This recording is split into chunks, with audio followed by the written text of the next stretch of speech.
Greetings and salutations, everyone. My name is Featherhoof. And I'm CarnagePanda. And welcome back to Anime Talk, where we are now in week 4. Now, we just passed week 4.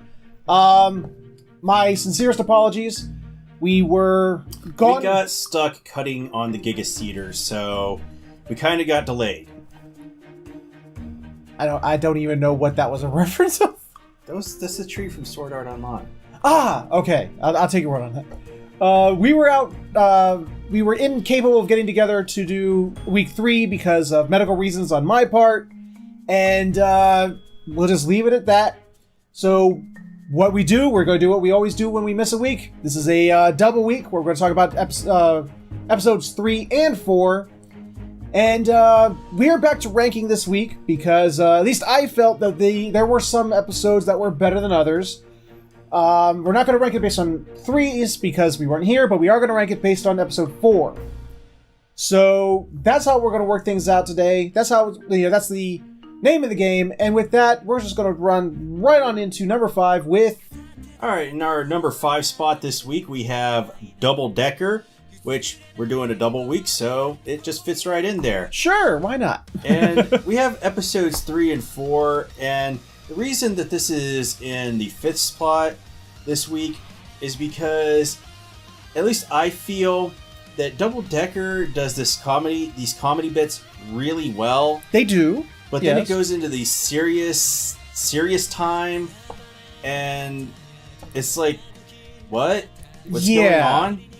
In our first episode, I sort of compared it to Trigun, in that it had serious, it had comedy, and at least in the first episode of Double Decker, it balanced them really well, just like Trigun did. Mm-hmm. It seems as the season's going on, it's doing these really hard transitions between serious to comedy that don't flow really well. This is how I feel when I watch these 2 episodes, is that they would put the comedy bits at the front, right, and then go to the really serious stuff. Yep. And there's like no in between. They don't really mix and mash. It's really weird. And it is almost like the characters suddenly turning to CGI and then back to animation and then CGI again. I don't understand why that's even a choice, because. But it's not like this is the only anime that's doing this sin this season. That's true, but it'll like the joke you made, where the one guy said, "And now you are CGI, and now you are 2D," and it's so hard. It's like a bad magician doing a horrible trick in front of your face that you can totally see it happening. Yeah, and now last week, I don't remember what happened because my union boss came in and clubbed me over the head, so I'm kind of confused. I remember last week. Last week was, that... You know what was happening. You're just making a joke, you silly. Am I just making a joke? You're just making a joke. Oh, you... Just look at how adorable I am. I know. They went undercover to try and find this factory that supposedly was producing Anthem. Supposedly. They had no evidence thereof. So they went undercover as reporters? Yeah, reporters, and they were really bad at their job or something. Because I remember them dropping the picture of... Well... Doug was doing that shit on purpose. Well, he was doing it on purpose, but until they made that reveal later in the episode, I was like, man, they're really bad at this. Yep. And I thought they were trying to, play that off as comedy or something. Yeah. But Super Sleuth Doug, never, he's always on the job. Doug is to investigation what Goblin Slayer is to coming up with plans in Goblin Slayer. Instantaneous. It's just like, I did a thing. Clue. Got it. Mm-hmm. He's better than fucking, Phoenix Wright over here. Guy's just instant put filing that away in my brain. But anyway, they're investigating this whole thing about the union boss on strike against the factory. Yeah. He's got lung cancer from the factory. And he's got lung cancer, and he's dying a horrible death or something. And it turns out... I love it because Kirill just laps it up. He's like, "You're so brave. You're a hero." Man, we've got to get these wages and these reparations for these workers, so they can buy socks. So they can buy what? I didn't fully get the socks thing, but I was like, okay. Well, the guy was doing the thing. He's showing we can't even afford socks to show how poor they were. Well, yeah, but Doug really went overboard on that because he was like, yeah, you could buy like a lifetime supply of socks with that. Like, why would you just buy a lifetime supply of socks? Yeah, you only need to buy socks a few times a year. I mean, they come in multi-packs. But I unless it's like manga in Japan, or not manga, but anime in Japan, where you have to buy it by the episode. So maybe in Japan you got to buy socks by the sock. Yeah, I always feel bad about these anime characters because their clothes budget has to be astronomical. Yeah? But I really don't like these hard transitions from comedy to serious time in these episodes because they'll go like comedy, serious stuff, and then a little bit more comedy at the end. And but they do try to sprinkle comedy in the middle, but they usually use like solely Kirill to do it. Well, I wish they'd just mix it up all the way through so it's more even than, because it's just kind of predictable at this point. Yeah. That, we're gonna get the laughs at the beginning and then they're gonna try to be serious after the commercial cut thing comes in. But I'll tell you what, I do want more of that announcer guy. The announcer is he's my favorite character. The narrator's pretty good. So, what is it? Like, they go through the factory, they try to find, they don't find any evidence. I think Kirill finds, like, a piece of the newspaper that they believe was used to wrap up the anthem. Yeah. But, they don't find any hard evidence. I love how they just keep pushing Kirill's just like, we gotta take this super serious and we need to stake it out, and Doug's just like, okay, bye. This is another thing that's kind of problematic with this show is they never seem to have the evidence. They're always running with this like, oh, we don't have any evidence, so we have no jurisdiction. Yep. So I'm wondering if that's going to continue into episode 5, which I believe we're 2 episodes behind because this started earlier. So yeah, we're not going to cheat and look ahead, but. Because we don't want to have a repeat of last season where we had some episodes ending before other episodes, and it was a bit of a chaotic mix. So what happened in this episode? They've actually found out that it was the actual union leader who was actually the bad guy. They were both in cahoots.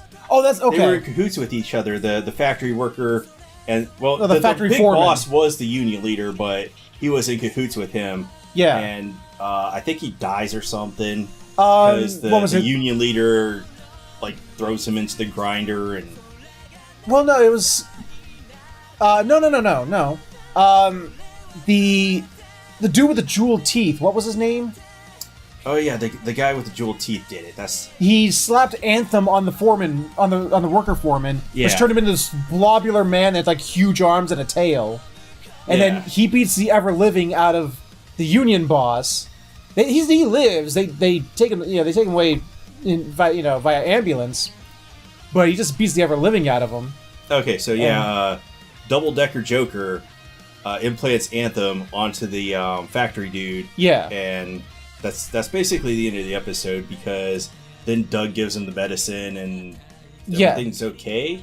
That's another, and that is something that's also kind of bothering me about Double Decker. It all just comes down to scan them with eye, then shoot them with bullet. Done. It's always just sort of just 1, 2. Okay, we're out. I mean, I don't hate this show, but no. I don't like the formula they're using. Right. The comedy is what brings me back, but the action is so predictable. It's okay. No, You are CG. Yeah, that and, the sudden shifts in CG to animation, or 2D animation. And then we also got episode 5, which was, Episode 4. 4, I'm sorry. Yeah, this is episode 4, yeah. Where, what was it, like, it was supposed to be, like, Travis's Angels? Yeah, that was like a reference to Charlie's Angels or something, and... It focused on Boxer and Robot and, Robot. I say Robot, it's more fun. Pink and Rookie. Rookie! Or, as we know her, K. K. And the reason that she's Pink's partner is because... Well, that's the big reveal at the end, is...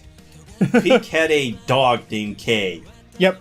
And that's why she accepted K as her partner, because she didn't like anybody else, and K had the same name as her dog. Therefore, she can be my partner. Yeah. I mean, there's not really much to say about this episode, because it doesn't really do much, and that's why it's sort of low on our list this time around. It's just, it was like the same formula as the last episode, only with different characters. Like, it still sort of followed that whole storyline from the last episode, where they're still trying to... And it starts off with the comedy front-loaded in the episode. Yeah. Because the episode is titled Derek Returns. Oh, yes! The Return of Derek. And they reveal that Kirill has just been misled the whole time because he... No, he didn't get misled. He misled assumed, himself. Yeah, he assumed that Derek was dead. And he wasn't. I still love the nurse.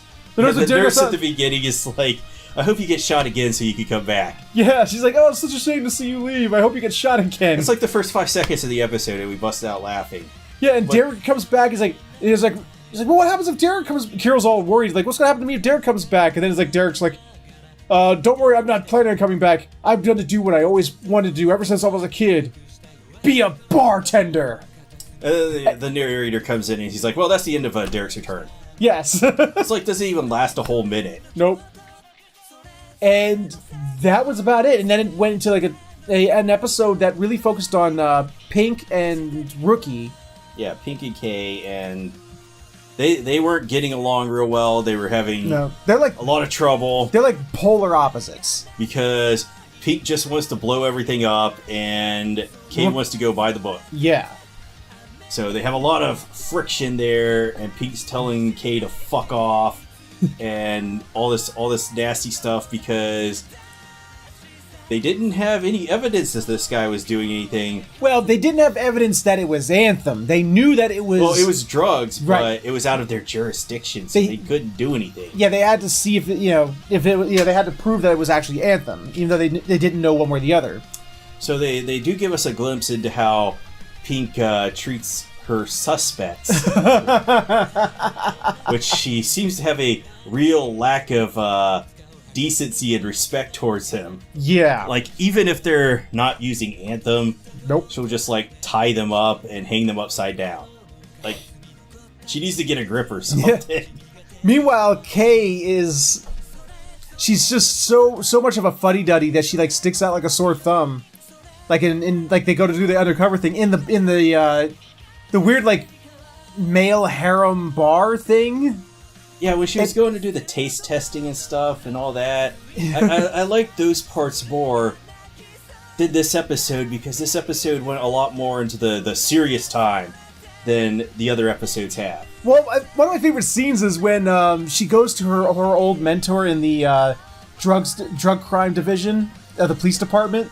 She goes back. She goes back to team up with him, and he's like, "I'll give you some lessons on going undercover." And it's like, lesson 1, always try to fit into the crowd, and she's like wearing something not as uptight as she was before when they did the undercover with Pink, and she's like, lesson 2, try to be a little bold, and they like follow the guy outside, and they get into this back alley, and she's like trying to look through a window, and then it's just like, and then the guy, the head she's like, oh, he's got Anthem, and he's like, lesson 3. Don't be bold. Yeah, what I liked was like, betrayal! And he has a pipe and... Top 10 anime betrayals right here. Take a pipe and bust out the back of her knee so she falls and knocks her ass out. Well, I don't think he busted her knees out because she was able to from behind. He knocked her knees out from behind. blew her kneecaps out. He knocked her knees out from behind. I like how he hits her in the kneecaps and she gets knocked out from this. He didn't hit her in the kneecaps. He hit her in the back of the knees, and she fell down into her kneecaps. And she fell down and backwards onto the ground off the barrel she was standing on. This knocked her out. Yeah. And everybody gets captured because of this. Because reasons? Well, no, it's because she gets captured, then Kirill and Robot were tailing her because they were worried about her, and suppose the goons jumped them and then captured them. Yeah, they did, but yeah. They go into the whole hostage thing where they're giving you like a choice. Oh, you gotta do this, or we're gonna cause harm to these guys. Or we're gonna kill the woman, and then we'll slowly torture the man. And then slowly kill the man. Like, and Kirill's like, why am I the only one who gets slowly killed? So yeah, like the comedy really works in this show. Yeah. But they need to put more comedy in it than just, 90% serious time, 10% comedy. Right. Well, I mean, there was a serious point that actually made me laugh pretty good. When the bad guy uses Rookie to get Pink to show up, and then he like whips out this gun and just starts going Rambo on the car. Mm-hmm. He's just like trying to kill Pink. He just goes Rambo on the car. He just like goes fucking nuts. Good point. The car does not survive in this episode. No. Like how they used it as a roadblock in previous ones. Because reasons. Well, what made me laugh in the episode is just like, she after he blows up the car, she goes, that wasn't part of the deal! And he turns and goes, you honestly expected me to keep my word? Oh wow, bad guy not keep it to his word. Who'd have expected? I know. I just love the indignation in his voice when he said, "He's like, you really expected me to?" What?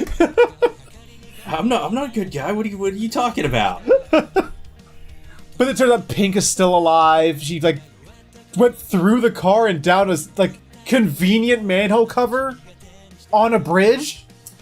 I'm not even gonna ask about the mechanics of this whole thing because. Because I thought they were on a bridge, and this looked like a bridge. Halfway over the manhole cover, and she would have had to lift it. And get her body. It's too much for me. Yeah. This is more than probably any of those derivatives or integrals that you could spam across the screen or whatever. This way beyond me, man. So the bad guy, the big bad guy, the head of the supposedly the head of the well, not supposedly, he is the head of the drugs crime unit, takes Anthem himself and turns into like a sludge beast. This was my least favorite Anthem user.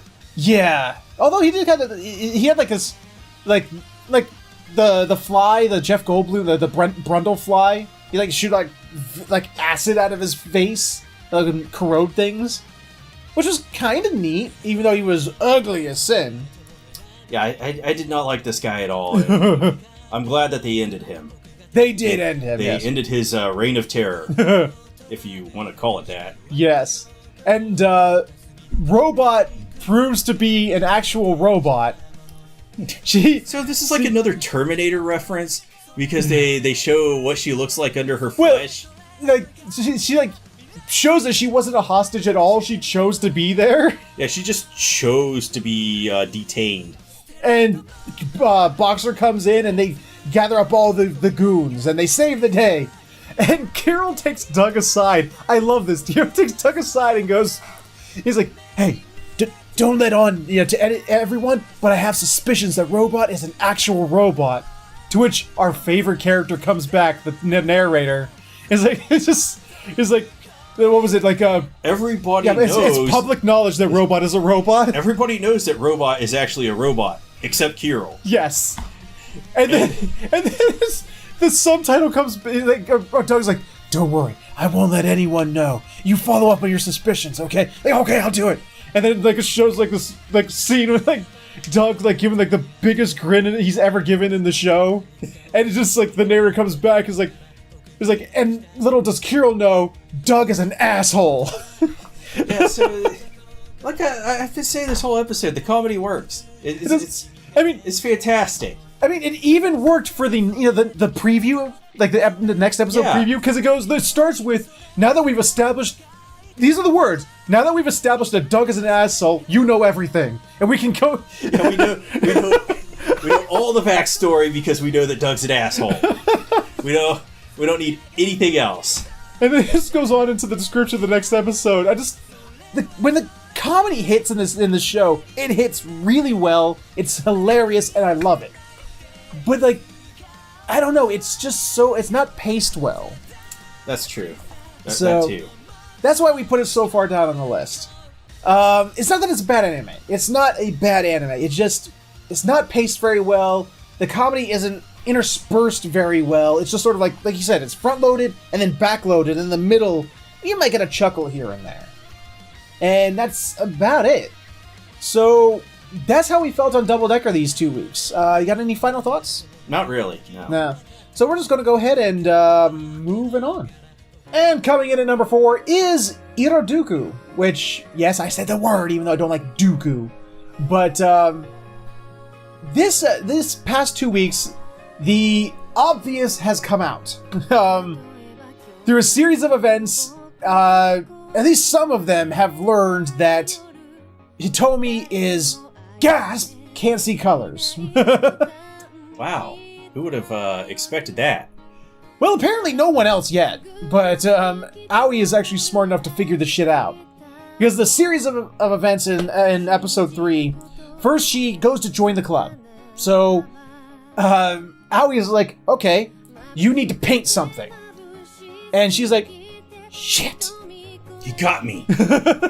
So she... Foiled. Yeah, she decides to paint these stuffed bunnies with, like, just... I don't know what she painted. It's like... No, there were stuffed bunnies in front of her, and she painted it.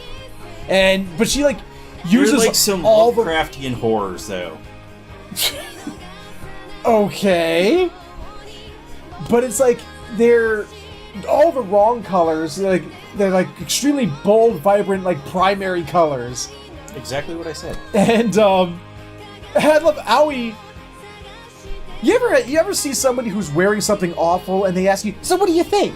And you don't want to be an asshole, so you go, it's interesting. Aoi basically comes back and he's like, oh, these are bold use of colors, and you can tell he's trying not to be an asshole. He's trying to be the anti-Doug. And how admirable of him. Yes. And so she's trying to join both the arts club and the photography club at the same time.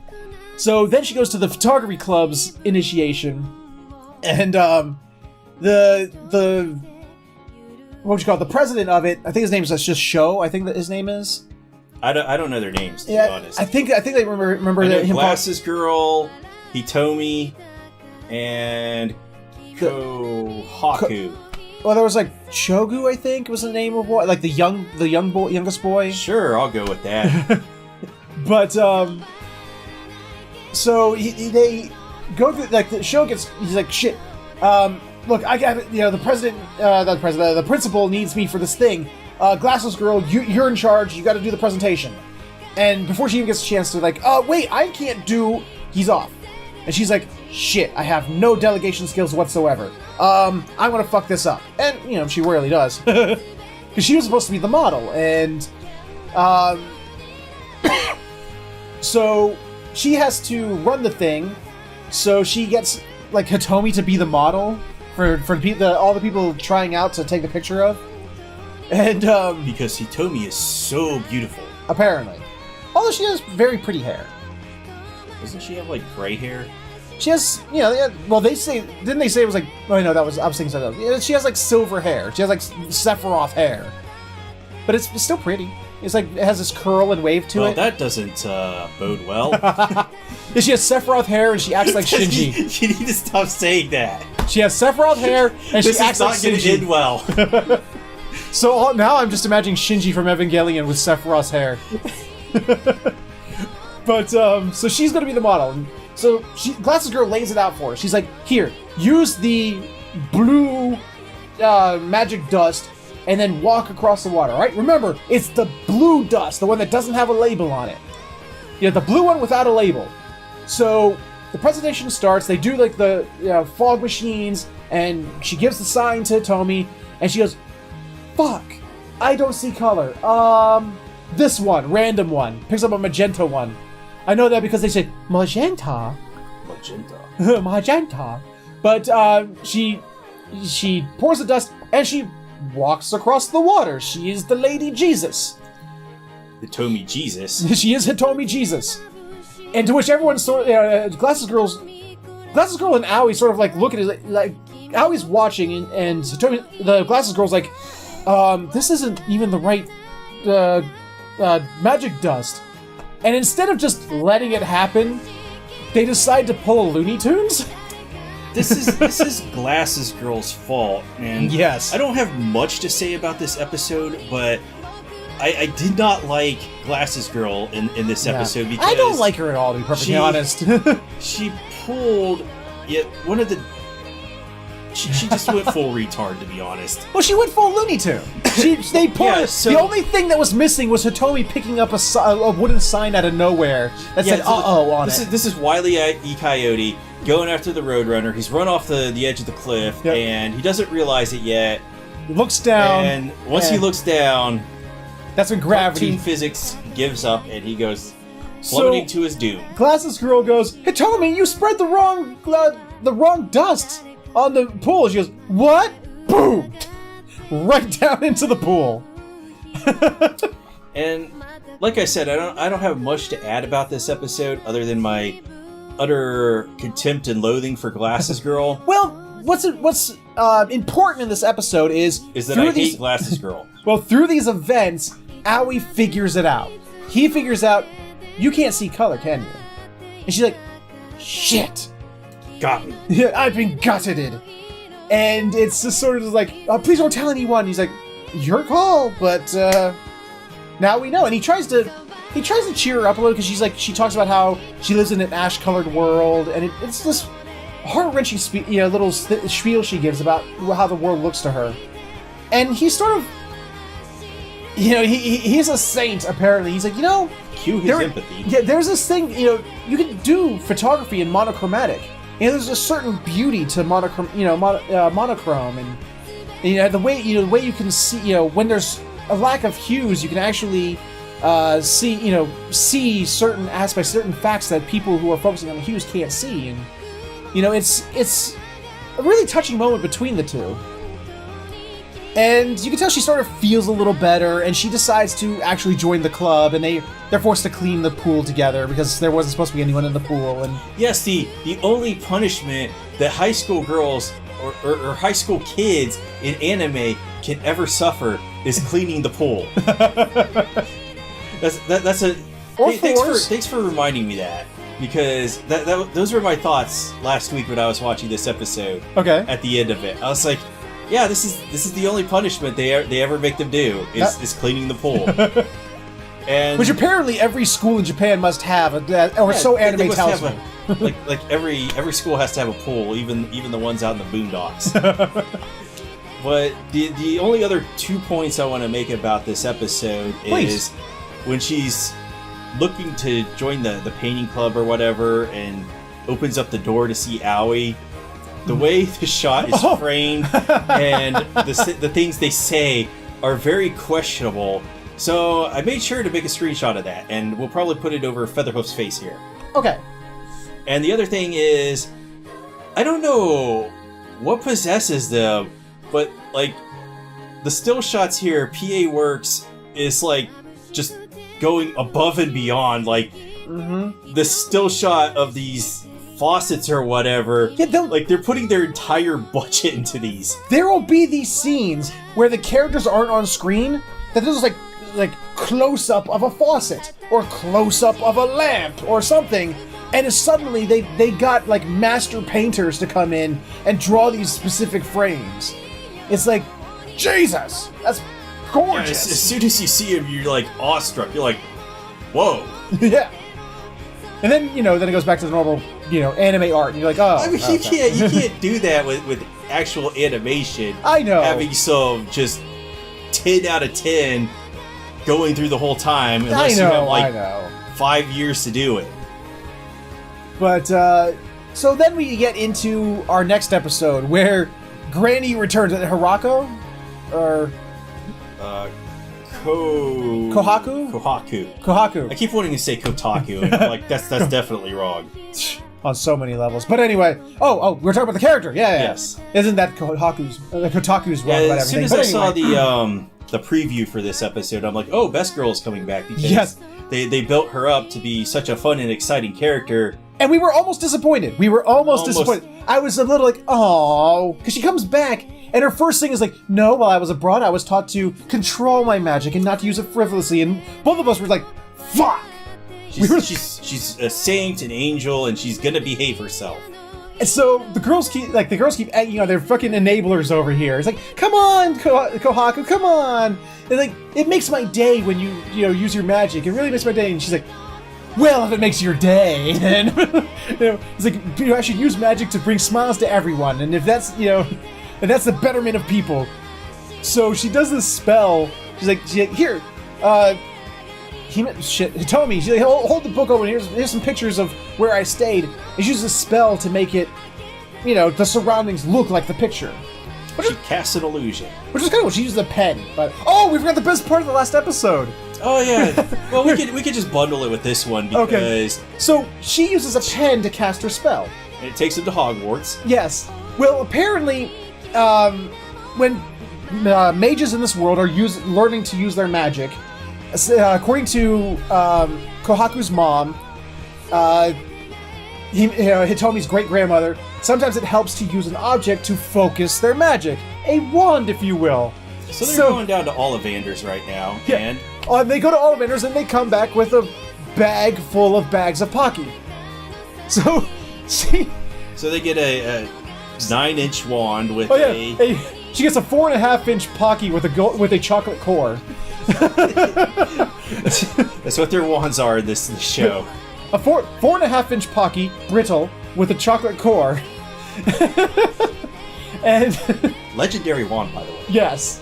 And I was like, she used Pocky as a wand! What the fuck? If it works, go with it. I suppose. Because it's revisited in this episode, too. But first, Kohaku uses her pen as a wand and casts the illusion spell. To which, I guess it was shown that Hitomi has some kind of, massive magical power, because she uses it without even realizing it or doing anything. Because she was holding the book and, a separate picture was sort of, hanging out the side, one she wasn't even looking at, and it caused the image of a train to go through the epicenter of Hogwarts where they were all standing, which caused a giant dust explosion. Yeah, all that smoke and steam coming out the top of the train's smokestack just fills up the room. And teacher's coming in. He's like, "Oh, I'm gonna teach some kids today." Just opens the door and. That didn't work out. To which Kohaku has to sign the apology note we kept hearing about in the second episode. She's like, "Yeah, do you guys? Is this the principal and vice principal?" Yes. Oh, and she came with souvenir tea for everyone. Yeah, and then one douchebag had 10 boxes. I've got all the tea. But she tries to give a gift to the principal and vice principal, and they're like, "No, we're good. No, we can't take bribes." But then she comes back and she took the rap for it. But apparently, she tells Hitomi that she caused the train bit to happen she caused somehow. The train. So apparently, Hitomi is massively magical, doesn't even realize it. But she hates it. She reiterates it again, without telling us why. Still not telling us why. So, Kohaku introduced. They go to join. Yeah, she sits in on the photography club as they go to do their next thing. The nighttime monochromatic of the nighttime sky from the school roof. Yeah, this was their master plan, and to get up to the night roof, they had to scare the bejesus out of Glasses Girl, which I approve of. I do too. So they're up there. They it's a fine scene. Hitomi and Kohaku get to know each other a little bit. It's very calm, very sweet. It's just we get more masterclass shots of faucets and stuff. And skylines and railings. And Glasses Girl and the youngest member of the group, they're outside, and Kohaku sees them from the roof, sees them arguing down below. And I love, she's like, just say it already, as if they're, just waiting for them to get hooked up. And she has a secret plan. She does. It's a good plan, too. Which, we've actually done this before. We have, actually. We actually have done this. So, well, without the magic part, though. Yeah. But, so, they're up there, they're taking pictures. Hitomi feels insecure because she's like, she can't tell, black from white, or red from blue, because it all just looks the same to her. Even when Aoi comes over and tells her about, how beautiful monochrome can be, reiterating it, she's just like, well, it looks the same to me. And suddenly, out of nowhere, Glasses Girl and the other member come screaming in, like, oh my god, it's real! It was fucking real! Like, what was real? What was real? It's like, look, it's a picture, it was a ghost! We did a picture of a ghost! And they're like, does it look like that ghost? And it almost turns into a Scooby-Doo moment. Yeah. It's like, a ghost! Zoinks! To which is revealed it's fucking Kohaku doing a magical prank. I can't blame her because the opportunity presented itself, and it had to be done. Had to be. That's what you'd do it, wouldn't you? I have done it. Oh, that's right, we have. Yeah. So, but if you had magic, you'd use your magic like that, wouldn't you? Possibly. For the greater good, as Albus Dumbledore and Grindelwald said in Harry Potter. For the greater good. So does that mean that we would both end up in Nurmengard? Probably not. Oh, okay, thank God. So, it's like, Hitomi sort of tries to chastise her. She's like, I thought you said, and he's like, hey, it brought everyone closer together, see? And it shows the group, and they're all laughing and punch each other in the arm, like, oh, you're so funny. You're so funny, Featherhoof. Yeah, you got scared so, oh. When you just take people out to places where the trees are hanging over, and it's the pitch black at night, and there's no lights out. It's great. So, they actually start talking candidly, between each other. Like, she keeps calling her granny, even though Kohaku's asked her not to do that. And she's like, well, she's like, I gotta set a great example for my granddaughter. And they're talking openly. The group's 5 feet over there, and they all go, granny? Granddaughter? What the hell are you two talking about? To which they're like, Hitomi's like, fuck. Apparently Hitomi thought she was gonna be this mastermind, secret keeper, but in 2 episodes has revealed all her secrets. Yeah, I can't see colors, and I'm from the future. I'm from the future. I guess she's here to, I don't know, insert Quantum Leap opening. And to which the group goes, okay. Works for us. And they sort of just oh, and I called it. It was 60 years. It was in fact 60 years. Yeah, she's from 60 years in the future. Yeah, she specifically points that out. So, if Hitomi's grandmother is a high school student now, she's probably in her 70s. Right, yeah. At the beginning of the show. Which, let's be honest, she looked good for 70. Yeah, she looked damn good for 70. I hope I aged that well. I doubt I will, but... but it sort of just ends with, Hitomi and Kohaku using fucking Pocky as wands again to create another image. We gotta get some Pocky. I know, really. I haven't had Pocky in forever. So it makes a magical image in the sky. They take a picture of it as a group. It's nice, but it sort of ends on a bit of a dour note, because Aoi, when he finds out, he's the only one who's not exactly thrilled that she's from the future and trying to get back, because it looks like, I think he actually started to like her. Because he's actually this is gonna cause a paradox if I bone her, right? Yeah, he starts to worry. He's like, well, wait. He's like, my master plan is all... Because, you can tell he's not... ruined. Because Kohaku's, tries to chastise him because he refuses to say her first name. And he's like, she might take that wrong. And he's like, she's gonna try and get back to the future, isn't she? And she's like, probably. He's like, he just looks very upset about it. And So there's going to be that's going to play a factor in the upcoming episodes. They will be summoning the Drama Llama. Yes.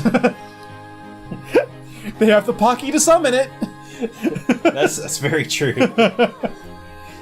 So we're still, if nothing else, I mean, it's no action happens in this show yet. It's just. Why would you expect action? I'm not. I'm just saying it's a beautiful. It's just a little drama, a little slice of life anime, but there's something just super intriguing about it. It's like you're watching Dooku and then suddenly Goku comes in. Come on, man. No. I'm just saying it's completely different than all the other animes we're watching this season. Yeah, because it's just strictly slice of life and drama. Yeah, it's just, I think it's because it's so gorgeous that it's so fun to keep on back and watch. True. I mean, yeah, the story, the characters are endearing. They're fun to watch interact with one another. Except for Classic Girl, she's dumb. I don't like her. But yeah, she's the real downer of this show. I don't say she's a downer. She's a downer. Hitomi's the downer. She's a definite downer. But they all have personalities that play well off of each other.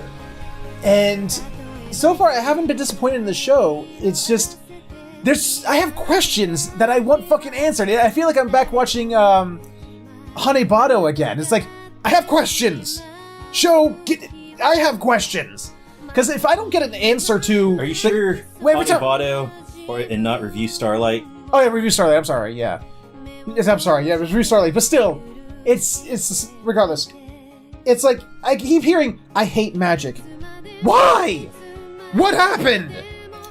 My only question is, if the TV broadcast looks this good, how are the Blu-rays going to look? Yes. Actually, I mean, I'm not going to buy them, but... What did the manga look like? There's no manga. This is an original. Oh, is it original? Yeah. Oh, okay. There's no source for it. Okay. That is a good question. I mean, if there's a manga out there, like, 99 out of 100 times, the manga just looks way better than the show because they don't have to worry about the animation stuff. Alright, so that was Dooku for the past 2 weeks. So with that, we're going to go ahead and move right on into our next entry. And our third show this week is Zombieland Saga. Which, I love this show. Every episode, I still walk away going, what did we watch? Yeah, but we're watching some bizarre idol anime that never would have gotten made if it was not for Studio Mappa.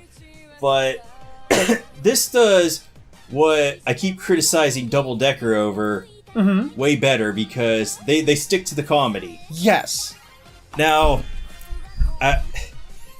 this show also reminds me of another show which I reference a lot, Girlish Number, just because of all the reaction faces. I'll take your word. You're saying that title. I don't know what that is. I know you don't know because we didn't start this till last year. Yeah. But all the reaction faces are very funny, actually. That is true. I don't need to know what anime he was just talking about to know that's very true. Now, in the third episode, we get Crazy Manager Guy. Live or dead. I love this guy because he does the same thing at the start of every episode, which is to say Ohio gozaimasu to everybody. Ohio gozaimasu, zombie! I love the way he says zombie. He just like, zombie! And in the third episode, he just goes over to the little girl and he starts talking to her like a baby. Oh, no, that was the beginning of the fourth episode. That's the third episode. No, that was the fourth episode. No, you're wrong. Yeah, I'm telling you. You're wrong. But anyway, he does talk to her like a baby, and his mannerisms just crack me up. I wonder what it's going to be like when he does that to the legendary Yamada Tai. Probably just attack him. Well, he already got attacked in the fourth episode for his antics by Saki. You're not remembering? No. Yeah, she punched him right in the gut. Oh, that's right. Yeah. Okay, I do remember that now. But this one, in the third episode, he's like, this time you guys are doing a gorilla performance. And he fails to spell out gorilla on the chalkboard Well, it's funny. What's funny is he confidently steps up to spell it in with English characters. G, E.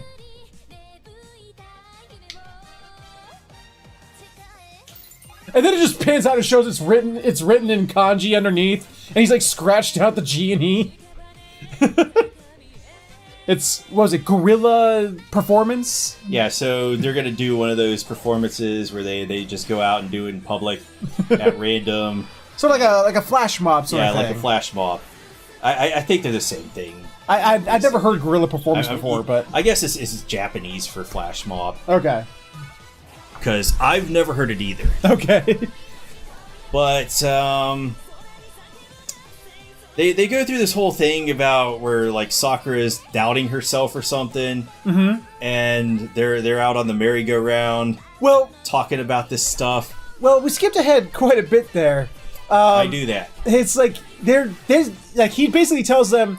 Well, they're like, well, we don't have a number or a song or a name or anything. And like, well, good thing that you're all zombies, because you don't need to sleep. You can work on it all night. Bye. And he just checks out. Yeah, and so they discuss all this stuff, and they try to come up with a name. Saki's really nailing it in this episode because she's writing down the names on the chalkboard, and they're like, "How do you pronounce that?"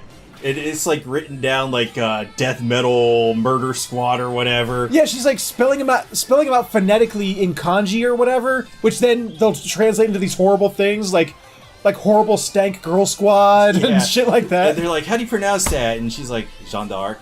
It's like, what? How did you get that out of that? Well, it goes through every girl. Everyone gets the dry erase marker, and they're all trying their own different name. And then like Yamada Tai grabs it and just like, and like they're like, "She gonna do it? Is she waking up? Is she gonna do a thing?" God, she like starts she puts "suck" on that fucking marker, and then they're still trying to cover So this whole section right here is not safe for work.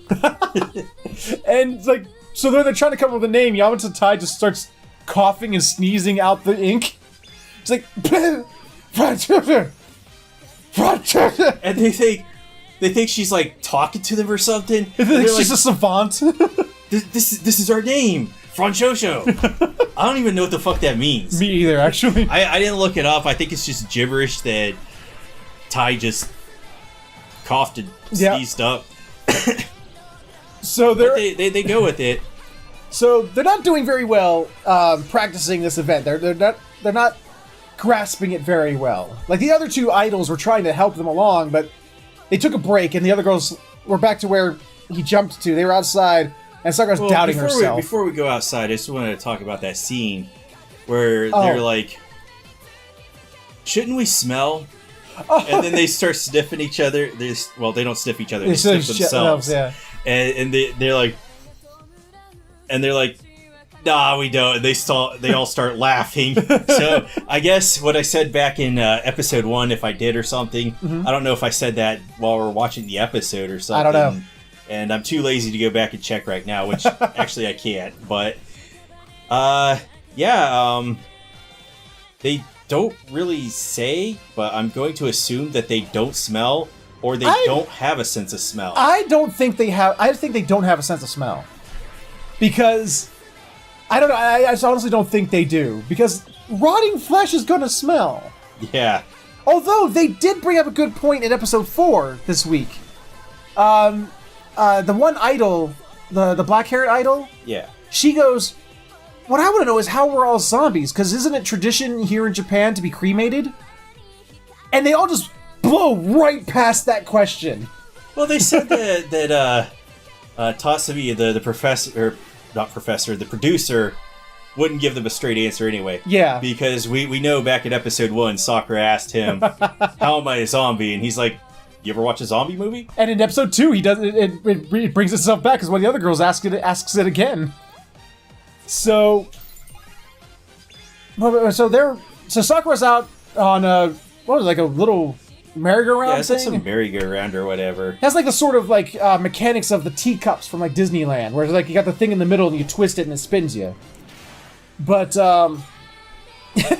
So I love it. So Sakura's like doubting and questioning herself, like, how can we do this? She's having this huge introspective moment.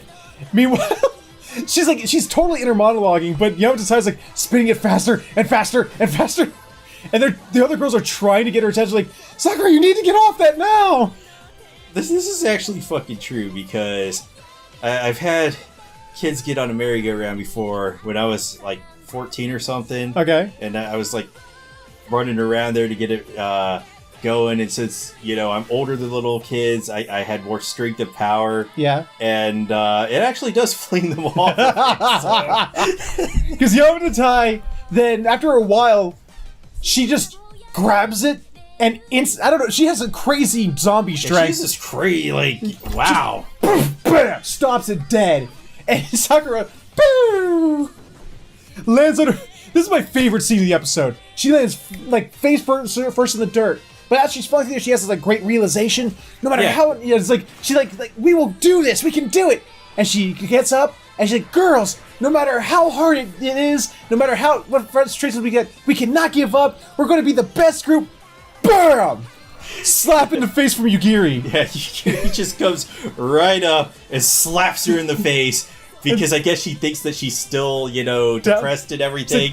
She starts saying the exact same words. Yeah, the exact same things that Sakura was saying. Sakura, no matter what, we cannot give up. No matter how hard it can. This is exactly why this show's comedy works. Yes. It's fucking ridiculous.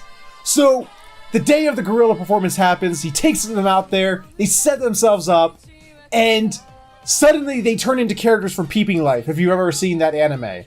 Yeah, we get a really bad CG. They all turn into horrible, mo-capped CG, and it's...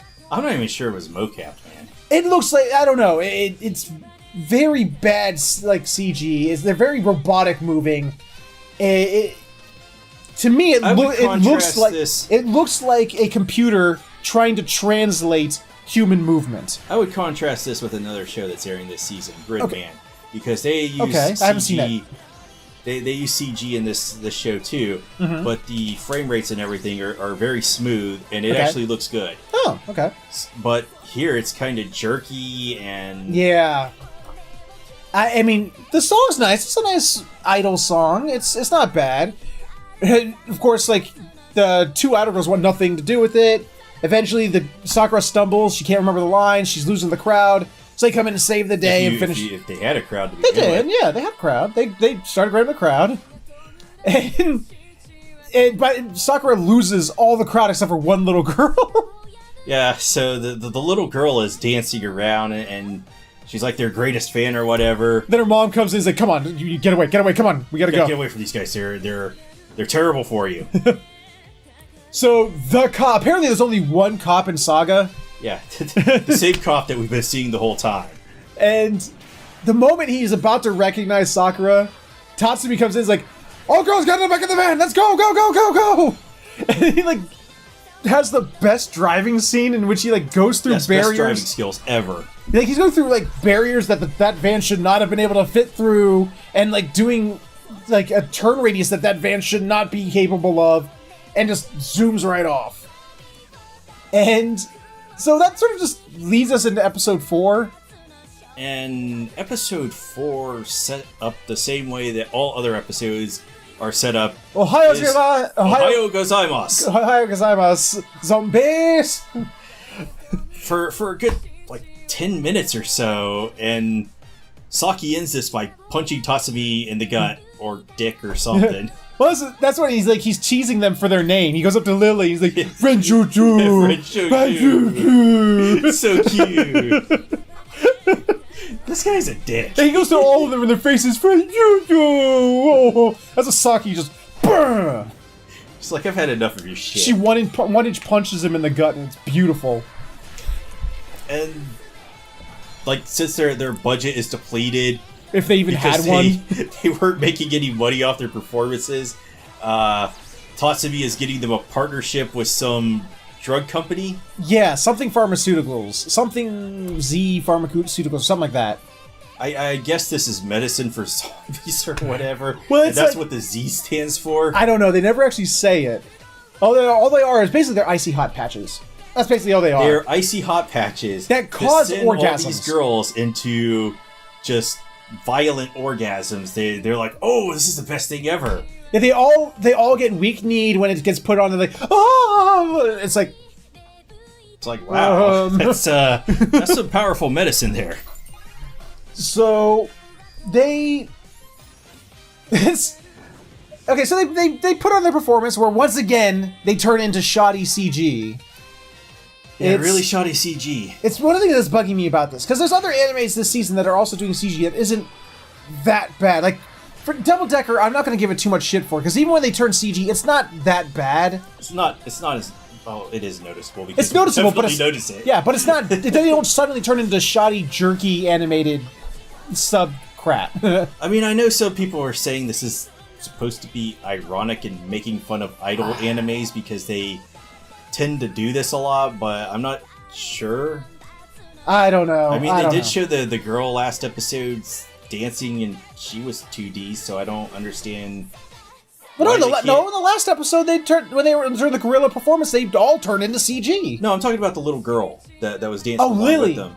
Okay. No, not Lily. Oh, the little. fan. Oh, yes. She was 2D, and she was dancing, doing the same dance moves they were doing. That's true. But our idol group is all 3D when they're dancing. Yeah, and not only is it obvious, it's just bad. It's very bad. But so I mean, the idol performance isn't even important to this episode. It literally isn't.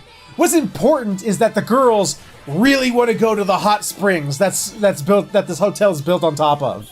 Well, they all have this bonding moment where they're in the foot wash or whatever. Yeah. I don't know what this thing is because we don't have them over here in Yeah, America. I've never seen that.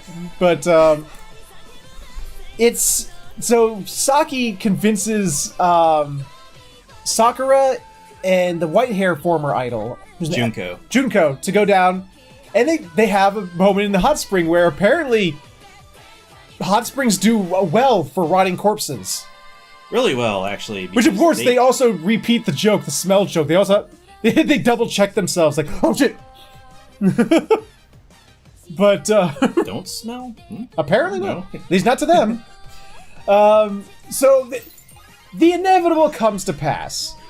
The president of this pharmaceutical company, which is a woman, comes in and she goes to the boss. They're like, shit, hide!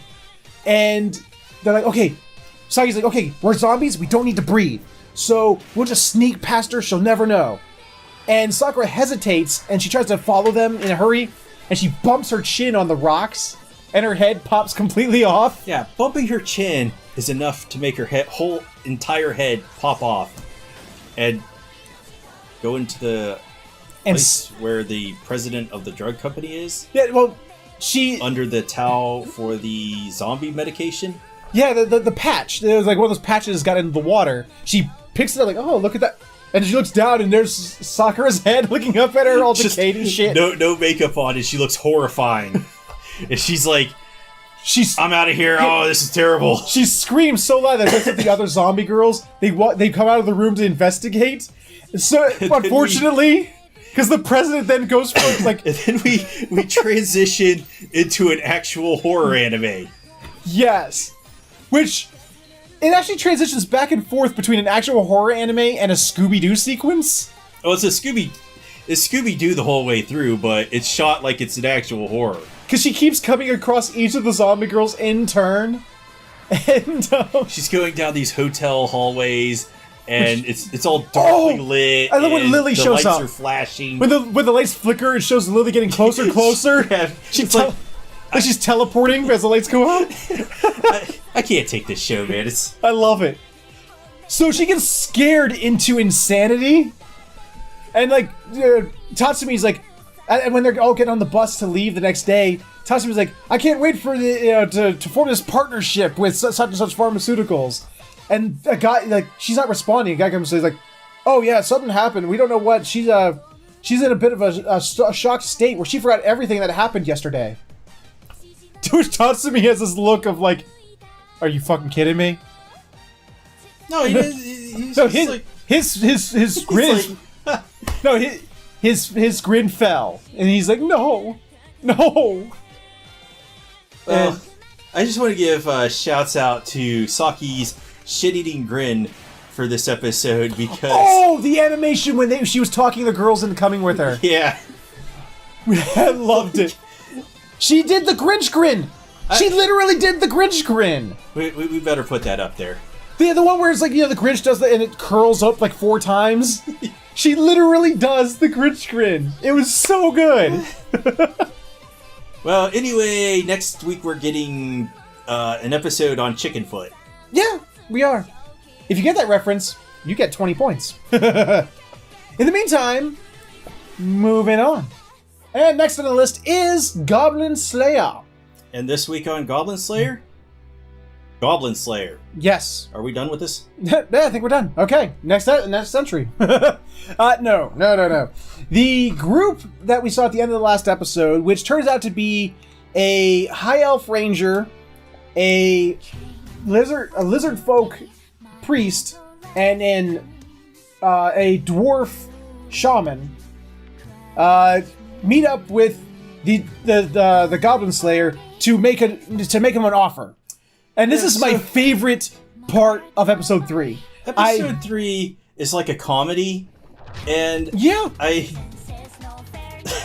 they're like openly mocking Goblin Slayer or something, and well, they're not really mocking him. They just can't believe what they're hearing. No, not the party members. That are joining him. Okay. The show is kind of like mocking him, just because of his narrow-minded focus on goblins. So they sit him down in this conference room to hire him for a job, and they go into this long spiel about the Dark One or whatever is the Demon Lord has been resurrected. The Demon Lord has been resurrected, and we want to hire you. Not interested. Yeah. He's like, I only kill goblins. He's like, you serious? Everyone's gonna die. Don't care.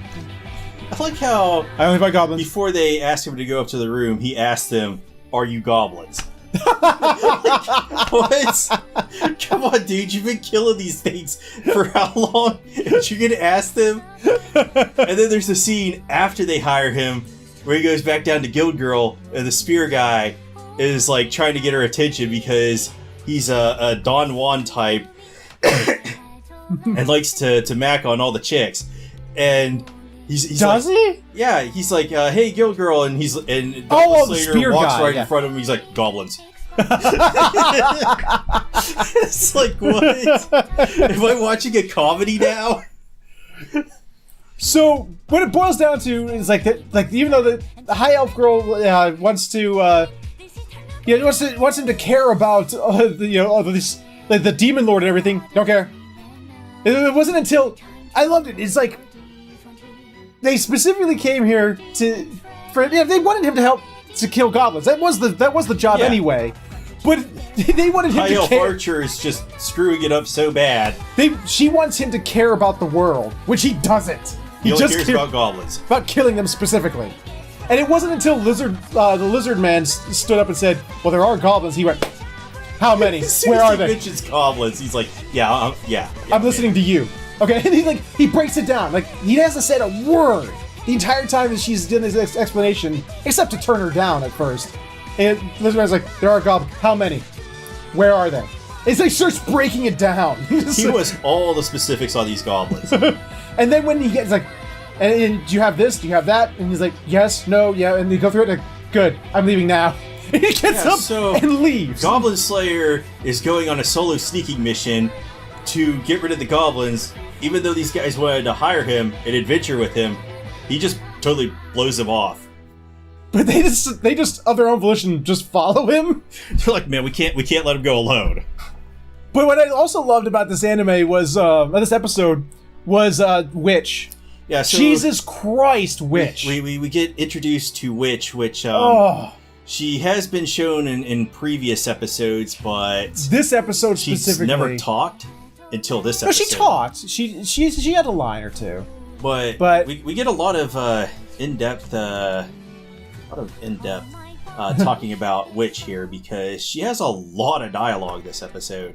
She has a lot of something, I'll tell you that. And the show wanted to point it out. Because she comes up. Even Priestess wants her. Yeah, oh god, I forgot about that. She comes up and she's got boob physics like a DOA character. I mean, it's bad. And like, I think it's like it's so ridiculous. Even Bad good, however you want to look at it. But even Priestess is sort of either interested, fascinated, or appalled. I can't tell which, because she's laser focused on Witch's breast. Just Witch has to get her attention. So I really liked Witch's character, because I like her voice, even though she can't annoyed talk in me. complete sentences. That annoyed me that she couldn't talk. She would talk like this, in which she would take these pauses while she was explaining what was going on, and it was driving me up the wall. But she served one purpose and one purpose only. Was foreshadowing. Foreshadowing a scroll. There's lots of foreshadowing in this show. Yeah, she foreshadows a scroll. That's her only purpose. So they all go out in a group, and this is not a very well-balanced group. This is a balanced group. We have 2 rangers, 2 priests, and a shaman. Rangers are actually really good. Well, depends how you build them. Depends on what game this is playing in, but we got 2 rangers. They've got high hit dice, so they can possibly tank. And we have lizard. They don't have that high hit die that they can tank. we have lizard necromancer. Yeah, he's according to the description, he's a priest. We find out in episode 4 he's clearly a necromancer. But so episode 3 really focuses on the group getting to know each other, introducing the characters, their backgrounds. High Elf has never left the forest before. Dwarf Shaman, well, it seems like all 3 of them are sort of like there at behest of their own species. Yeah, behest of their own nations. They've been summoned to kill the goblins. Yes. So, what was it? Like, they all share food at a camp. It's cute. They share their backstories and I have never seen somebody so excited over cheese as Lizard Folk was. This guy really likes his cheese. He's like, apparently he's like, we kill beasts. We don't raise them. And I've never seen people melt cheese on a stick before, but that's what they're doing. And he puts it in his. I'm sure that's possible, because if you try to melt cheese in a pan, it's not going to work out real well. Lizard puts it in his mouth, and his tail's a wagging, and he's praising the heavens. He's like, this is the food of the gods. This is nectar from heaven. But yeah, this is a really stripped back episode. Yeah, in fact, there was almost no goblin slaying. So they get none. They get to the ruins where there's 2 goblins on guard with a wolf. I want to talk about these 2 goblins, because when I was watching this episode, before she dispatches of them, they get up, and I swear to God, I thought, these guys are acting like Beavis and Butthead. I mean, it's uncanny, Yeah. Because that's actually how Beavis and Butthead act. Yeah. Kind of. Except for the whole arrow through their faces. Well, they deserved it. 1 arrow kills 2 of them. And they're like, the dwarf is like, where are you even aiming? Because she takes her shot and it goes off into orbit and comes back. Yeah, it goes way over there and wraps around, goes through in one eye, out the other of one goblin, and then into the face of the second goblin. They dead. Beavis and Butthead are dead. Yes. And then, I love because the wolf then gets up like, the fuck? The moment the wolf gets up and its mouth opens, arrow, a dead pupper. And then in episode 4... but I was going to say, at the end of episode 3, I love this heavy metal Doom's 2016 music starts playing as they coolly walk towards the ruin entrance. And speaking of which, we now know that the voice actor for the English version of Goblin Slayer is guy who I thought it was the... did the motion capture for Doom Slayer. Doom Guy, whatever you want to go with. It's Doom Guy. Doom Guy in the 2016 game. Yep. So, yeah, that happened. that worked out well. And so episode 4 picks up right where that leaves off. And they go into the room, and High Elf is really good at spotting traps. I think she multi-classed in Thief. Because she finds a stone that's like raised a 1/16 of an inch, and it's like, trap. It's just like, wow. And Dwarf is like, they come to a T intersection. This is like, at first I didn't understand it, but after I thought about it afterwards, I kind of got it. Yeah. He's like, Dwarf is like, they're like, okay, which way do we go? It's like, Dwarf's like, their nest is to the left. And he's like, well, why do you get that? Because there's a lot of foot traffic here on our path and then one on the left. But it looks like they either go from left and go right and then come back, or they just go right, from here to left, because there's a little foot traffic to the right. So Goblin Slayer then goes, we're going right. Yeah, so this dwarf has his PhD in stoneology. Yeah, stoneology. Like, what? How did you get that out of that? Yeah, seriously, I don't know how he said, what was it, like, he could tell from, like, the floor was... Yeah, the way the floor was worn down or something. Something, yeah, which, like, I'm sitting there looking at it going... Okay, I'll accept the explanation. He's a dwarf. You don't question dwarves when it comes to stone. So they go right, which turns out to be basically their bathroom, and... They don't take good care of that bathroom. No. Well, they call it the waste room. Well, if that's what they want to call it. That's what Goblin Slayer called it. And, they find another... They find an elf captive chained up to the wall. Naked. Because she's all kinds of naked. This is Goblin's lair, so you can only imagine what they did to her. Yeah, and she starts to pull in Aliens on us.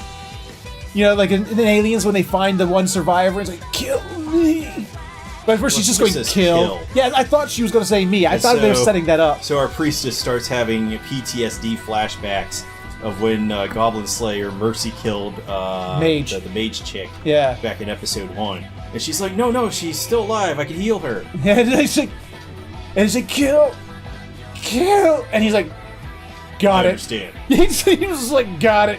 And he whips out his sword. And they're all like yelling, like, no, don't do it. Until the captive says, what was it, like? Kill this creature, kill this thing. Yeah, to which a goblin comes out of the wall and comes and is like, one hit KO. That 1 XP was worth it. And they're like, oh. I understand now. And so they need to get her out of there. She's still alive. So our lizard folk priest, he uses necromancy to summon a lizard skeleton to carry the chick out of there with a note written by Priest. And then it's just funny watching this naked elf being carried by a skeleton. Remember that he's a priest. I guess, yeah. So they get to where they retrace their steps back down to the lair to kill goblins. Yes, and they see the goblins that are all sleeping down below, and Goblin Slayer just like, what do we got? And they all say how many spells they got left, and he goes, seconds don't even pass. He goes, I got a plan. I've got a plan. Instantly. And so I got the feeling that he's got this. Yeah, Shaman uses a what was it? He uses silence, I think. One of them uses a silence spell, and the other uses sleep. Sleep. And Priestess, I think, uses sleep, and they strike. Obviously, so they can just casually walk through and murder each goblin individually. It's just one after the other. And Elf Archer is really taking some joy in this work. No, she wasn't. She was actually... I used that sarcastic. No, she's like getting upset because like her daggers are getting all covered in blood and it's slipping through her hands. And she like takes note about how Goblin Slayer's not even using his own weapon. He just goes up to each goblin, takes their dagger, kills them with it. He just keeps taking their weapons. Oh, yeah, that's a good idea. It makes more sense. So she starts emulating him. Like, the whole episode is almost about how Goblin Slayer's teaching High Elf. Like, she's a complete noob. Even though she's apparently a silver rank, but she doesn't know like basic survival things. It's really weird. Well, she's been around for what, 2,000 years. And you know, speaking of the relationship between Goblin Slayer and High Elf, they do the cold open into the episode where he's like, we gotta mask our scent with our blood, and she's like, wow, that's really gross. We can't do that. And the priestess just has like her eyes glassed over. And she's like, you get used to it. And they have Goblin Slayer creeping up right behind her, and she's like, I'm not doing this, guys. But then he basically forces it on her. And I love this afterwards, Priestess goes, the smell comes out when you wash your clothes. Yeah. Sorta. But they massacre all these goblins down there, and they're Beavis and Butthead's friends are dead. Yeah, and they think, mission accomplished, alright. To which, it's like almost like the scene where the T-Rex comes out in Jurassic Park. It's just like the thump, the thump, the thump. And out walks a... What was it again? Ogre. I was going to say orc. Thank you for correcting me. So I wonder about this because he is an ogre. But I loved Goblin Slayer. He goes, that's not a goblin. Yeah, he's like, that's not a goblin. So, and like, speaking of this ogre, I can't help but wonder, does this ogre have layers? Oh, God. Just the look on your face is worth it. Fuck you. So, they get into a fight with an ogre. An ogre who can cast fireball. And, really big fireball. He actually wastes all of Priestess's spells for the day by casting fireball. She has to use 2 protection spells. And it stops the fireball, but I guess he can cast more? Yeah. So, Goblin Slayer gets pretty wrecked. Yeah, he does get wrecked in this episode. And the other guys are like holding him off somewhat, but barely. And super regeneration abilities. Let's not forget. Let us have a moment of silence for the loss of our favorite character, Boney. Oh, poor Boney got destroyed in this episode. Poor Boney. We will miss him. He meant so much to the story. This is almost like losing Shorter. I like how you segged right into it. Wait, what? Shut up. So, instantly, while he's half dead, Goblin Slayer's like, I got a plan. Give me a health potion and a stamina potion. And she's like, don't do anything reckless. And he's like, if reckless helps me win, I'll do it. He's got this, man. So he gets up, still bleeding, by the way. He's like, every step he takes, he's bleeding. And he whips out the scroll. The scroll that was foreshadowed by Witch. Yes. And he takes a teleportation spell that's used. It's supposed to just... Basically, if you've ever played an RPG, it's the spell that takes you back to the entrance of a dungeon, to get you out of a dungeon. Yeah, it's the warp word of recall or whatever. Yeah. It's supposed to get you out of dungeons, and he uses it to then... Like, the witch was like, he came to me with a very strange request about a scroll. Yeah. His request was to have it sort of work in reverse to summon water from the deepest part of the ocean where it's the most... where it's under the most pressure. Yeah, under the most pressure. Let's cue David Bowie here. Yeah, to wherever he wants it to. It's a one, because all scrolls are one-use items. He uses it. The water pressure is so intense that it works like a blade and chops the ogre into like 12 pieces. Yeah, this poor ogre was about to launch his fireball and wipe this entire party. He was in the midst of his victory, but he gets completely wasted by this scroll because his regeneration cannot handle these water blades that are coming out, because it just dismembers him and cuts him in half and everything. Yeah, it's like he gets cut across the waist, both arms. And his fingers come off. Yeah, his fingers come off the hands the arms that are severed. His feet come off the legs that are severed. Yeah, he got pretty wrecked here. By the end of it, he's just like an upper torso with stumps like down to the elbows. And Goblin Slayer just walks up to him. He's like, what were you called again? Goblin Slayer with heavy metal. Yes. And eye blazing. Yeah, coming right to him. Well, my line, yeah, you just got fucked, man. Well, the line I love so much is like, what were you called again? No, it doesn't matter. It doesn't matter. And he stabs him in the forehead and then splits him down the middle. He's like, goblins are worse than you are. Oh, that's right. Yeah, the fun. He's like, you would compare me to a lowly goblin? He's like, goblins are worse than you. And just, that was beautiful. Because the ogre's really pissed off that he used this scroll on him, and it turns out that Goblin Slayer's original plan was to destroy a nest of goblins with this scroll. And he's like, you were gonna use this overpowered thing on just goblins? What the fuck, man? So they all head back. Yeah, they like.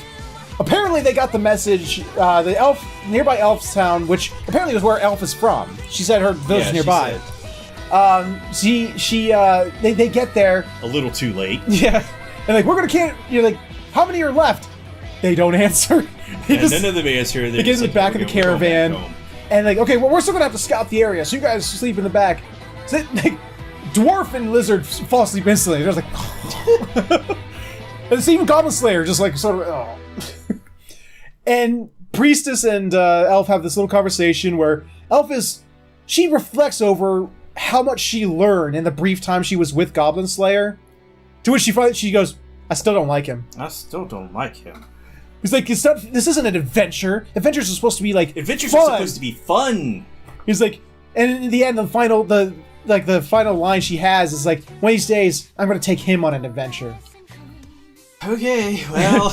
And Goblin Slayer returns home to Cowgirl, and it just sort of ends there. And it was really fun episode, lots of action. I really like it's so fun to watch Goblin Slayer work things out instantaneously. How to kill goblins. He is literally a walking, talking version of How to Kill Goblins for Dummies. Yep. He literally is. So, I'm not sure on the count of goblins that have been mercilessly slaughtered. That is something I have to complain. Well, I have to complain. I think it's over 100 at this point, because there are a hell of a lot of goblins there. At the beginning of the episode, he does what he always does. He counts the goblins. Every time he counts the goblins that he kills. And he's like, 1, 2, and even get to 3. He's like, 3, and then he stops. He doesn't count the kills after that. I was like, whoa. That's part of his quirk, his personality. He should be counting these goblins, and he doesn't. Yeah, I'm pretty sure it's over 100 at this point. Yeah, I think so. We're 4 episodes in, and we're getting a lot of goblin genocide here. Yeah.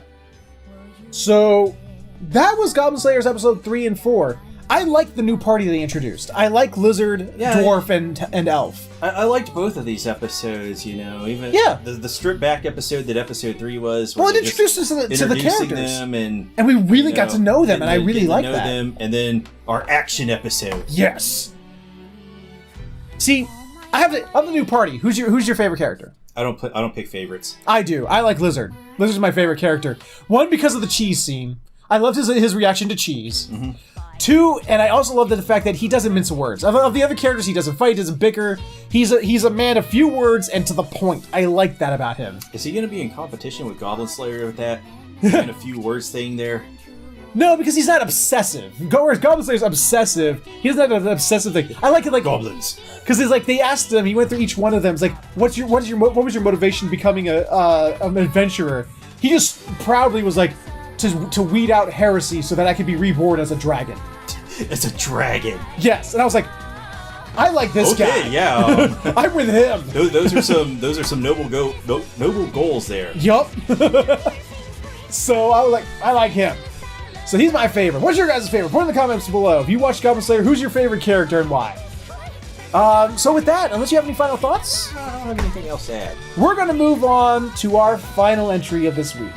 Okay, and we're in our final entry this week, and in our banana fish slot, we have banana fish. Who would have thought that coming in at banana fish would be banana fish? Yeah, I wanted to rate this as every slot this week, but Featherhoof was like, no, we can't do that. We got to be serious, man. Yeah, we had other anime. Yeah, we had other anime we watched, but I don't know what the fuck I watched. Well, but this is the best thing ever. Between these two, remember there was 2 episodes. We got to talk about 2 episodes. I don't care because episode 3 was setting this up. Episode 3 was like episode 3 for Goblin Slayer. Episode 3, this has been continuing, so... Yeah, episode 16. 15 and 16. Was it 15? I thought 16, 17. No, 15 and 16. 15. Yeah, you're right, 15, 16. No, 16, 17 then.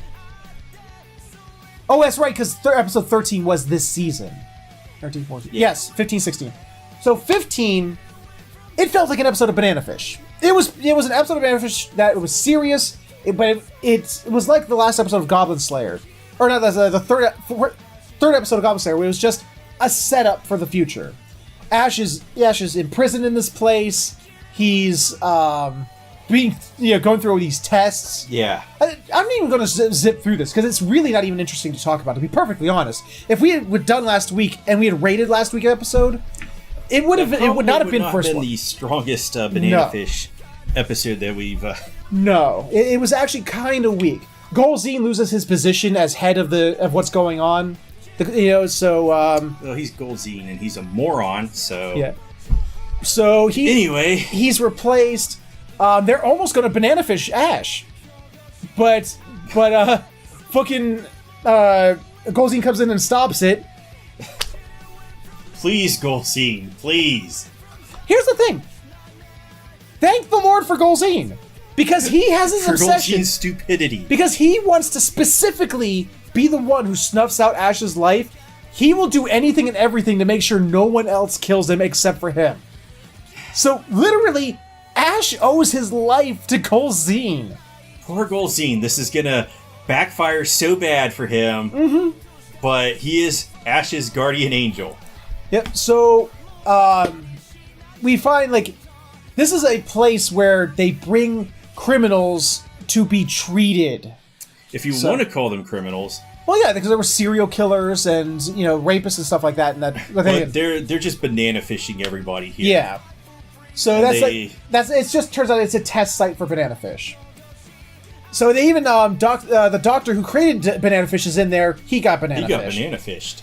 Poor guy. Yeah, Abraham's brother, whose name I can't remember off the top of my head. Well, it's not Max Lobo. No, so it's not Ashlings or Shorter or Kane or Kane. Or the Black Sabbaths. So they have the best names in the show. I love the show. So, for the most part, until the final scene of the anime, it's kind of boring. Like Max Lobo and eBay pretend to be the reporters to get into the place on this monthly tour they give to the public. Monthly tour. Yeah, monthly tour. So, fucking Ash comes up with the best plan ever. And it's the only good scene of this episode.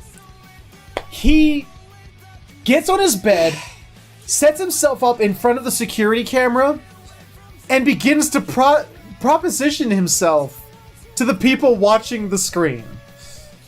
He begins to sing and dance. Would you bring me a candy bar? Would you like my candy bar? This is why I like that? this episode, because I was like, what the fuck am I watching? What is going on? He's trying to use his manly gay wiles on men who may or may not be gay to get them to come down to the room to use him. So he puts a sheet over the camera. Yeah, part of his song and dance routine, he grabs a sheet and wraps it around the camera. Like, oh no! And they weren't gonna go for it until he did this, and they're like, no, we can't have him do this. So one guard goes down there because that's what you do. You said one guard. One guy. One guy. So one guy goes down there to he's like, oh, why don't you try it? You might like it, basically. Yeah. I'll send you to heaven in 5 minutes. Oh boy. And apparently in the world of Banana Fish, I guess you pointed it out, this was written in the 80s, you can turn people gay.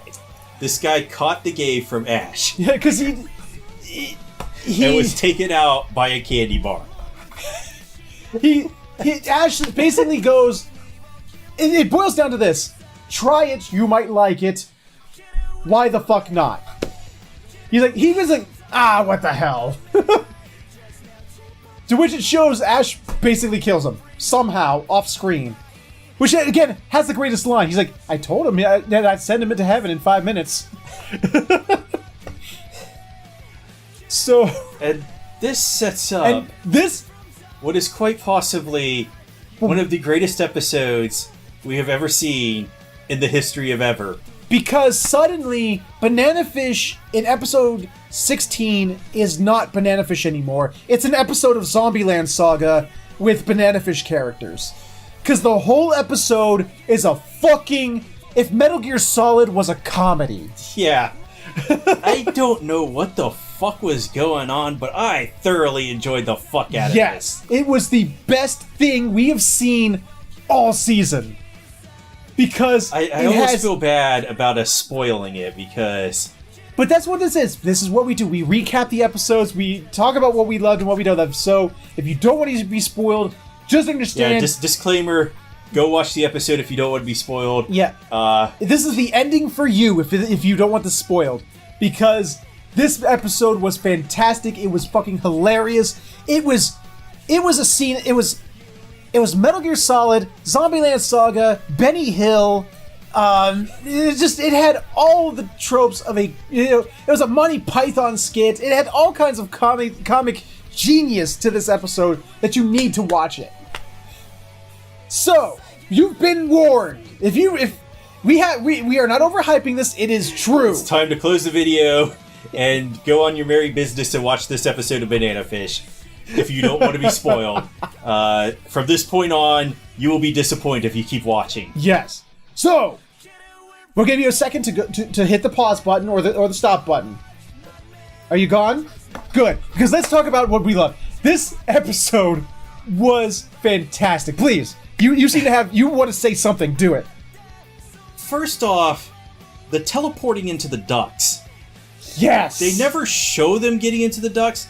They just teleport in there and they're like spying on everybody. And Ash does this in various points of the episodes, and Max Lobo does this as well. Yes. With eBay in tow. Yes. Which I don't even understand how eBay and Max Lobo are doing this, because they're getting in the same duct. Ash did it too with the doctor. I can't explain this. Who he has to carry everywhere. Yeah, the doctor can't walk for reasons. Well, it's not he can't walk. He can walk. It's just because he's been Banana Fish, he's not Ash needs things done instantaneously. He can't wait for the doctor's slower reflexes to kick in. Yeah, so he's carrying him piggyback throughout the entire episode. And continuously complaining about his weight. Yeah, apparently the doctor weighs a lot, even though he's not very big. No. But he's, like, escaping, and they catch him somehow. Well... But don't catch him? Okay. So first, he takes his stolen ID card, and he instantly rewrites the ID card system with the ID card. And a guard catches, like, oh my god! Found him.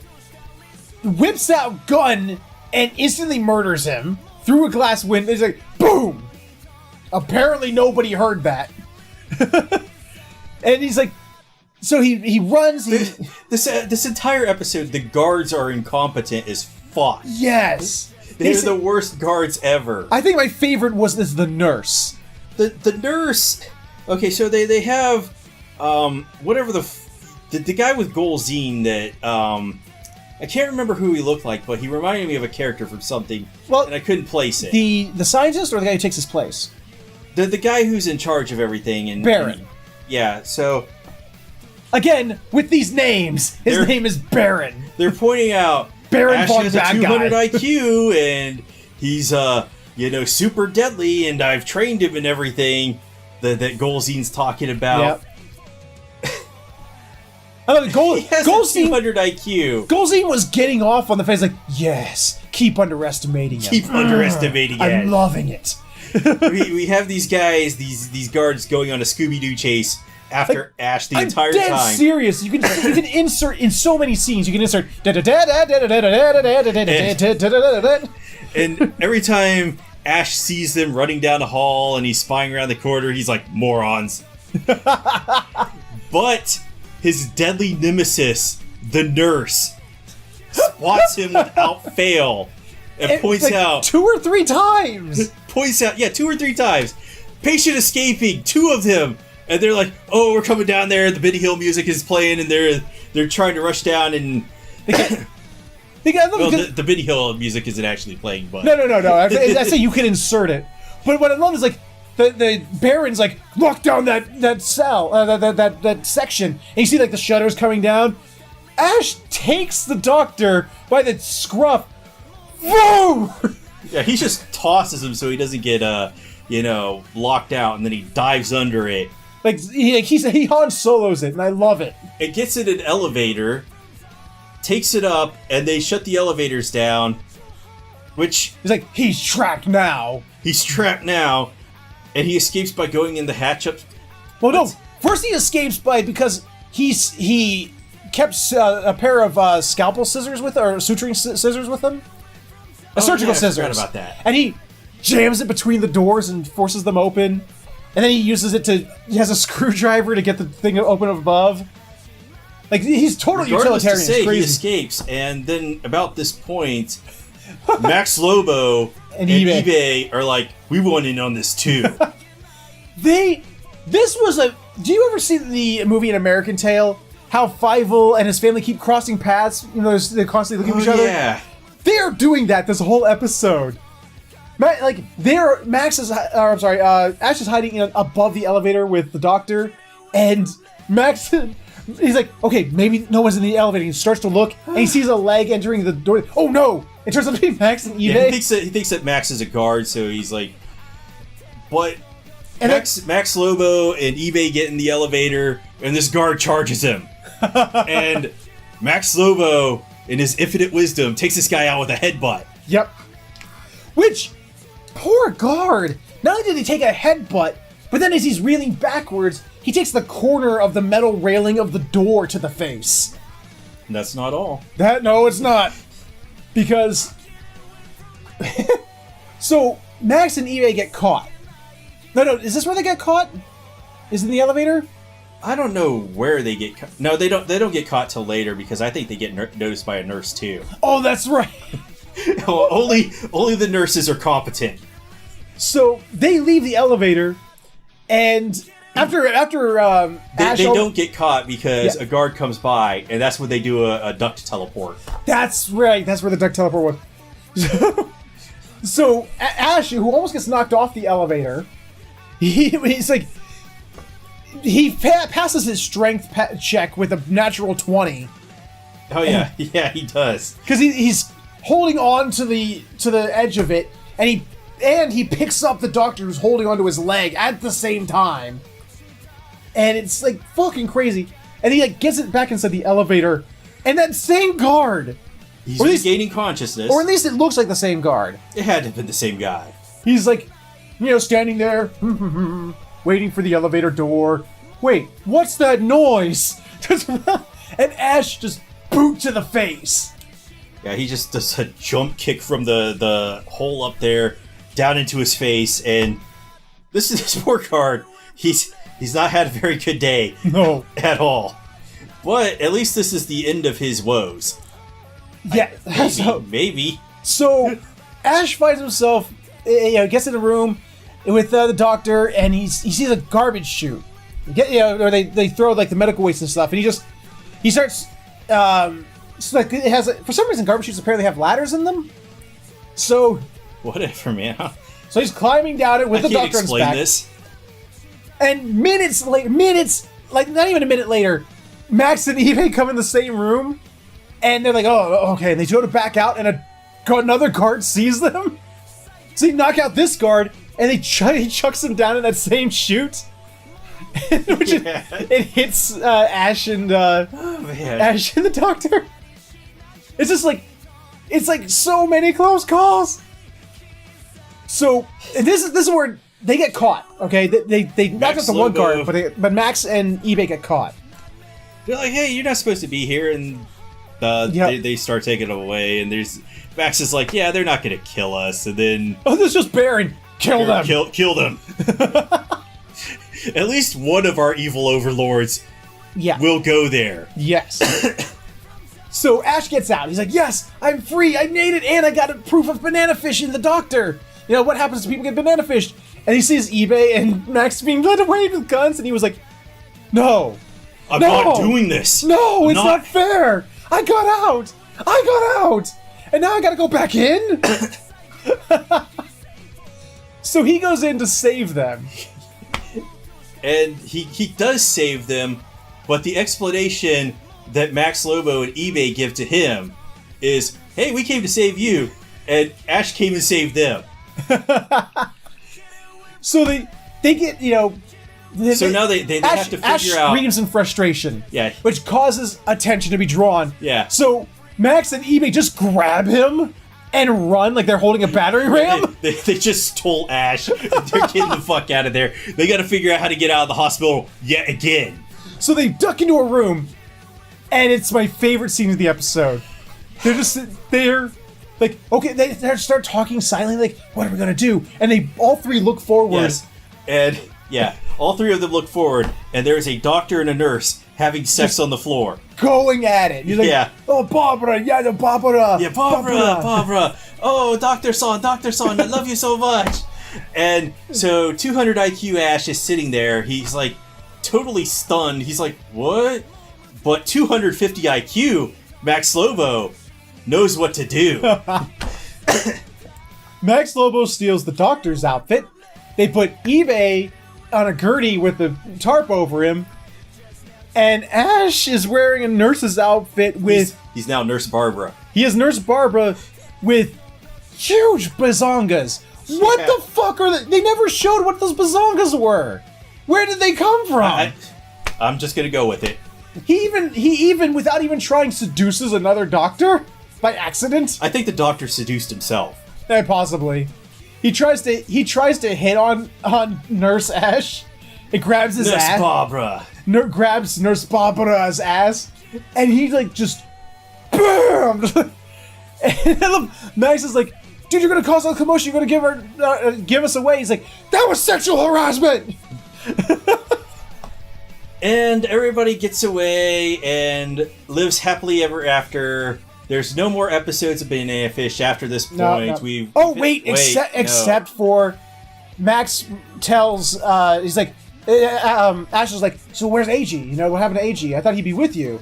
He's like, we haven't seen AG since that day. And he's like, oh shit, we gotta go back into serious Banana Fish mode. Drop me off here.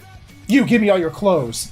So we've got our final 8 episodes of Banana Fish coming up, and I guess they're going to be more serious. Yeah, it doesn't sound like we're going to have the comedy that we had this episode. And I know that we did not do this justice because only by watching this episode will you get the true experience of the genius and comedy of it. Yes. We cannot suggest highly enough to watch this episode. It was so fucking funny. Oh my god. So, now Ash now that he's out, he has to go find AG. That is his next job. Even Max said, dude, you should rest. And Ash's like, I know. But I can't. Now, I just want to make up a theory about this last part of the episode. Please. Which you completely rejected, but... go ahead, maybe they'll give you. Ash goes on and he's like, Max, you have to give me your clothes. Yeah. And then, the final shot... Max is outside with just a coat on, and I'm like, you know what? If they would have panned down, would he have been buck naked? No, they showed him. I don't care. I don't care about anything, man. He was wrapped in something. I don't care. This is my imagination at work, and just because this episode was so hilarious, they could have done that. That's what I'm going with. Well, you can go with that. I don't know. It just looks like this was a one-off fun episode. I enjoyed it immensely. He enjoyed it immensely. We enjoyed it immensely. And we cannot recommend strongly enough that you watch it. We can't say anything else. Like I said, we can't do it justice. You have to watch it. We would never be able to do this justice, ever. So get out there if you haven't seen it. Watch it. If you had, let us know what you thought of it. And with that, guys, that was all the animes. All the animes of this week, and there's never going to be another season after this one. Nope. And with that, guys, we're going to have to end this episode here. Sorry for the length. We did double up this week because we had to do 2 episodes per anime. It went on a little longer than we anticipated, but unlike previous seasons where there might be an season, an anime or 2 that we didn't really care for, and we sort of just Angels of Death. Yeah, where we just sort of breezed through it. Every episode and every anime on this list that we're watching this season, we enjoy immensely, and we just find ourselves going on and on because we just enjoy it that much. They're that good. Yeah, ever since I got into watching seasonals back in 2016, I don't think there's been a season like this ever. Mm-hmm. So, guys, with that, we're going to take off. If you enjoyed this episode or have anything to say about it, please let us know with a like, comment, subscribe, share it, or you can click on the annotations for other videos we've done. Thank you so much for watching, and we will see you all next time.